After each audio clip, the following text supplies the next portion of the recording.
ఓం నమః శివాయ.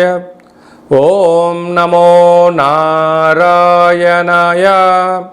కర్మ నివారణ నరదృష్టి నివారణ కాళభైరవాయ నమో నమః.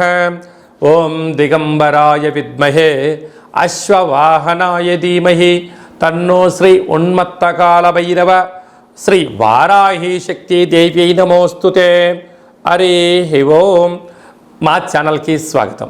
చూస్తున్న వీక్షకులకు ప్రేక్షకులకు ప్రియ కాళభైరవ భగవద్బంధులకి స్వాగతం పలుకుతూ మమ్మల్ని ఎంతగానో ఆదరిస్తూ ఉండబడినటువంటి ప్రియ సోదర సోదరీమణులకు స్వాగతం పలుకుతూ అందరిపైనను శ్రీ ఉన్మత్త కాళభైరవ స్వారికి ఆశీస్సులను కోరుకుంటూ ఎవరి గృహంలో కూడా కలతలు లేకుండా అష్ట కష్టాలు లేకుండా అష్ట ఐశ్వర్య ప్రాప్తిని కలిగించాలని కోరుకుంటూ వారు విద్యార్థులైతే విద్యార్థులు విద్య, ఉద్యోగస్తులైతే ధనము, వ్యాపారస్తులైతే వ్యాపార ఆకర్షణ కలిగి అన్నింటా విజయం సాధించాలని ప్రార్థన చేస్తూ కాళభైరవ స్వామి వారిని ఆశీర్వదించమని మనసారా కోరుకుందాం. 1వ తారీఖు 7వ నెల 2024 నుండి 15/7/2024 వరకు పుట్టినటువంటి వారందరికీ కూడా ముందస్తుగా జన్మదిన శుభాకాంక్షలు. గతంలో వివాహం చేసుకున్న వారికి వివాహ వార్షికోత్సవ శుభాకాంక్షలు. ద్వాదశ రాశుల్లో గ్రహ గమనాన్ని ఒకసారి వీక్షింపచేద్దాం. మేషరాశిలో కుజ భగవానుడు స్వక్షేత్ర సంచార స్థితి, వృషభ రాశిలో దేవగురు బృహస్పతి సంచార స్థితి, మిథున రాశిలో రవి శుక్ర సంచార స్థితి, కర్కాటక రాశిలో బుధ సంచార స్థితి, కన్యరాశిలో కేతు సంచార స్థితి, కుంభరాశిలో శని భగవానుడు స్వక్షేత్ర సంచార స్థితి, మీనరాశిలో రాహు సంచార స్థితితో ద్వాదశ రాశుల్లో గ్రహ గమనాలు ఈ విధంగా ఉన్నాయి.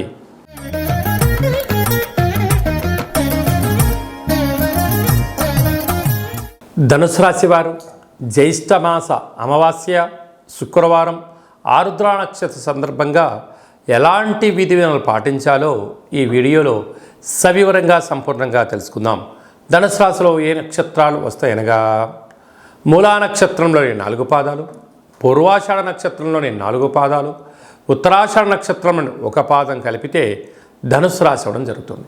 చాలామందికి పుట్టినటువంటి కాల సమయంలో డేటా బర్త్లు లేనటువంటి కారణం వలన పేరు యొక్క మొదటి అక్షరాన్ని అనుసరిస్తూ ఆ రాశిని తెలుసుకునే ప్రయత్నం చేద్దాం. ఏ, యో, బా, బి, బు, ధా, బా, డా, బే అక్షరాల వారిని కూడా ధనుసు రాశి జాతకులే. ధనుసు రాశి యొక్క అధిపతి దేవగురు బృహస్పతి. తృతీయంలో శని సంచార స్థితి ఉండడం వలన ఇటు తల్లిదండ్రుల నుంచి అటు అత్తమామల నుంచి సకుటుంబంలో ఉండబడిన వారందరూ కూడా మిమ్మల్ని ఒక రకమైనటువంటి ధనాన్ని సంపాదించే ఏటీఎంగా చూస్తున్నారు. మీరు డబ్బులు ఇస్తున్నంత వరకు మీరు వాళ్ళ పాలిట దేవుడు. మీరు ఏ రోజైతే డబ్బులు ఇవ్వడం మానేస్తారో ఆ రోజు నుంచి మీరు పాలిట రాక్షసుల్లా కనపడుతూ ఉంటారు. మీరు ఇంత సేవ, ఇంత ధనము, ఇంత సమయాన్ని ఎవరికోసం వెచ్చించారయ్యా అంటే మీ దగ్గర సమాధానం లేదు, తీసుకున్న వాళ్ళ దగ్గర కూడా సమాధానం ఉండదు. అర్ధాష్టమ రాహు కనుక మీ డబ్బులు ఎవరైతే నా అక్క చెల్లెలు, అన్నదమ్ముళ్ళు, బావలు, బామర్దులు, సొంత అన్నదమ్ములని మీరు ఎప్పుడైతే అనుకుంటారో వారే మీరు శత్రువులు అవుతారో అని చెప్పి గమనించాలి. సంతాన స్థానంలో కుజ భగవానుడు స్వక్షేత్రకంగా ఉండడం వలన వృత్తులలో, ఉద్యోగాల్లో, వ్యాపారంలో నైపుణ్యత, మీ పిల్లలకు శిక్షణ, మీ పిల్లల యొక్క భవిష్యత్తు ఆలోచించడంలో అన్నింటా విజయం మీ సొంతమవుతుంది. 6వ స్థానంలో దేవగురు బృహస్పతి సంచారం చేయడం వలన నీటి భయం, అగ్ని భయం, చోర భయం, అన్నింటా ఆలోచన, ఆరోగ్యంలో ఎప్పుడు ఏ మార్పు వస్తుందో అని చెప్పి నిత్యము సతమతమవుతూ ఉంటారు.